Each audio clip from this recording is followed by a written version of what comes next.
नमस्कार दोस्तों, मैं हूं डॉक्टर आशीष लाल, लाल 2020 आई केयर, गुड़गांव। दोस्तों, हमारे पास बहुत सारे पेशेंट्स ऐसे आते हैं जो 60 to 70 ईयर्स के हैं और जिनको अचानक से आंख में जो भी वो पढ़ रहे हैं वो वेवी दिखने लगता है, सेंटर में कुछ काला काला दिखने लगता है। तो जब हम इनके टेस्ट करते हैं तो हम इनका डायग्नोसिस बनाते हैं wet age related macular degeneration, यानी जो इनका पर्दा है, पर्दे के जो रेटिना, अगर आप इस रेटिना को देखते हैं तो रेटिना के पीछे नई खून की नलियां बन जाती हैं जिसे कोरोइडल न्यूवैस्कुलर मेम्ब्रेन कहते हैं, और ये उम्र की वजह से होती हैं। और जब ये खून की नलियां ब्लीड करती हैं या इनसे पानी का रिसाव होता है तो जो हमारी पर्दे की फोटो है वो फोटो टेढ़ी बनने लगती है, पेशेंट को अच्छा नहीं दिखने लगता, उसकी विजन कम हो जाती है, उसको सेंटर में कुछ कुछ काला दिखने लगता है। तो इसे हम कहते हैं एज रिलेटेड मैकुलर डिजनरेशन। अब इम्पॉर्टेंट बात इसमें, इस बीमारी की एक पॉजिटिव बात है और एक नेगेटिव बात है। पॉजिटिव बात यह है कि ये बीमारी सेंटर में होती है तो इससे आदमी अंधा नहीं होता, तो ये एक अच्छी चीज़ है कि you will not be blind. But इसकी जो नेगेटिव बात यह है कि देखिए, आप 60 70 ईयर्स पे आप रिटायर्ड लाइफ जी रहे हैं, या आप मतलब इस उम्र में आप चाहते हो कि आप पढ़ाई लिखाई करो, टीवी देखो, व्हाट्सएप देखो, तो आपको सेंटर में काला काला दिख रहा है, तो आपकी रोज़मर्रा की ज़िंदगी काफ़ी जो क्वालिटी ऑफ लाइफ है वो ख़राब होती है। तो अब इसका इलाज क्या है? इसका इलाज ये है कि हम आँख में कुछ इंजेक्शंस देते हैं। ये इंजेक्शन हम यहाँ से मतलब आई के अंदर इंजेक्शन दे देते हैं, इसे anti vascular endothelial growth factor कहते हैं, NTVEGF। यानी ये जो खून की नलियाँ हैं इनको सुखा देते हैं, और ये जब सूख जाती हैं तो ये जो इसका रसाव है, जो पानी का रसाव या जो ब्लीडिंग है वो कम हो जाती है और फोटो अच्छी बनती है। अब ये एंटीवैस्कुलर एंडोथेलियल फैक्टर्स कई टाइप के हैं, कुछ इंडियंस भी हैं, कुछ इम्पोर्टेड है। इम्पोर्टेड में भी 3 4 वेराइटीज आ गई हैं जिसको हम किसी अलग वीडियो में बात करेंगे। देखिए, ये इंजेक्शन इस बीमारी को रोक देंगे। इस बीमारी के अंदर जो नए ब्लड वेसल्स बन रहे हैं वो सूख जाएंगे, और वो सूखेंगे तो आपकी फोटो ज़्यादा अच्छी बनेगी। अब आप बोलेंगे अगर मैं नहीं लगवाऊं तो क्या होगा, और अगर मैं लगवाऊं तो क्या होगा? देखो, ये बीमारी 100% ठीक नहीं होती। इस बीमारी को हम स्टेबलाइज कर सकते हैं, कंट्रोल कर सकते हैं।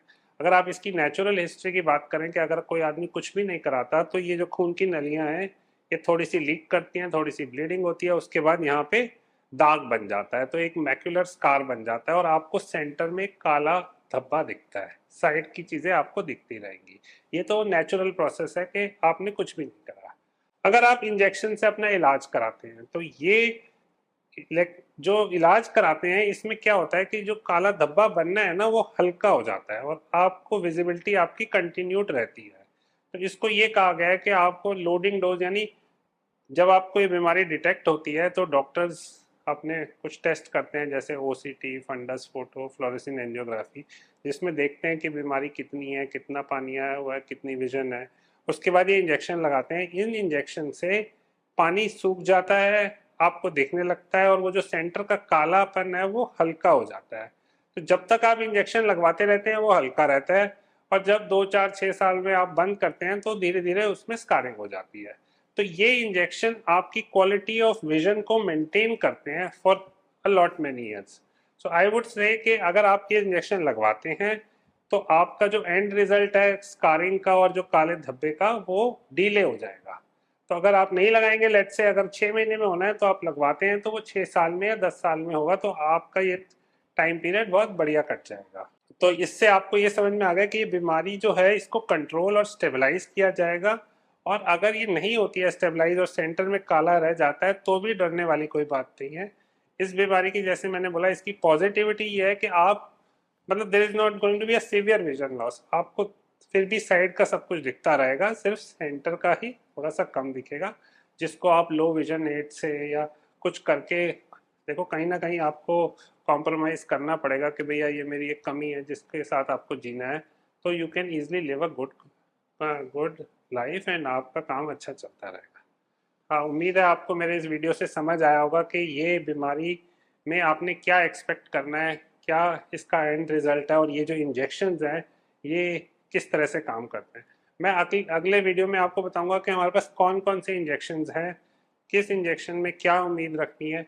और आजकल तो ये इंजेक्शन थोड़े महंगे हैं, तो कुछ कुछ ना सारी कंपनीज आजकल इतना कंपटीशन है तो सारी कंपनी कुछ स्कीम्स लेकर आई है कि पहला इंजेक्शन के पैसे दो, दूसरा फ्री, तीसरा लगाओ, चौथा पांचवा फ्री। तो इस तरह से कुछ कुछ स्कीम्स हैं जो आप अवेल करके अपने पेरेंट्स का या अगर अपने आप का इलाज करा सकते हैं, और थोड़ा सा मतलब आपके लिए कॉस्ट इफेक्टिव हो जाता है। दोस्तों, आपको अगर ये बीमारी है तो इस वीडियो को ज़रूर देखिए और लाइक करिए, सब्सक्राइब करिए, और हमारे अगले वीडियोस का भी इंतज़ार कीजिए जिसमें हम आपको बताएंगे कि कौन कौन से इंजेक्शन लगते हैं और किस तरीके के इंजेक्शन अवेलेबल हैं, किस बीमारी में लगेगा, किस में नहीं लगेगा। Thank you very much.